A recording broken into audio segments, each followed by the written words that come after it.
భగవద్గీత జ్ఞానకర్మ సన్యాసయోగం అధ్యాయం 4 శ్లోకం 2 శ్లోకం ఏవం పరంపరా ప్రాప్తమిమం రాజర్షయో విద్యుః సకాలేన మహతా యోనష్టః పరంతప.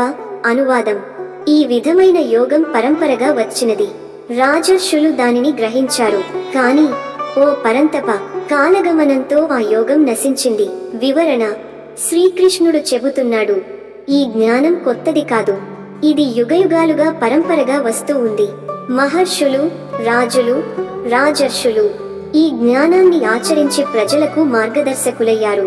కానీ కాల ప్రభావం వల్ల ఈ జ్ఞానం కొంతకాలానికి మసకబారింది. నిజమైన సత్యం మరుగున పడింది. అర్జునుడు ఈ సత్యాన్ని తిరిగి పొందే అవకాశం పొందుతున్నాడు. తాత్విక సందేశం: సత్యం ఎప్పటికీ శాశ్వతం, కానీ అజ్ఞానం కాల ప్రభావం వల్ల అది మరుగున పడుతుంది. ఆధ్యాత్మిక జ్ఞానం ఎల్లప్పుడూ గురు శిష్య పరంపర ద్వారా జీవిస్తూనే ఉంటుంది.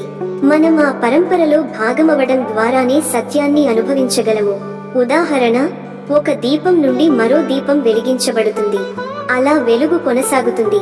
దీపాలు ఆరిపోయినా మళ్లీ వెలిగిస్తే వెలుగు తిరిగి వస్తుంది. అలానే జ్ఞానం కూడా పరంపర ద్వారా ఒకరికి ఒకరు పంచుకుంటే నిత్యమై ఉంటుంది. ఎండ్ నోట్: జ్ఞానం ఎప్పటికీ నశించదు, అది పరంపరగా అందించబడినప్పుడు జీవిస్తుంది. మనం ఆ పరంపరలో భాగమైతేనే సత్యాన్ని గ్రహించగలము. ఓం శాంతి శాంతి శాంతి. లైక్ చేయండి. ఈ తాత్విక సందేశాన్ని మీ మిత్రులతో షేర్ చేసుకోండి.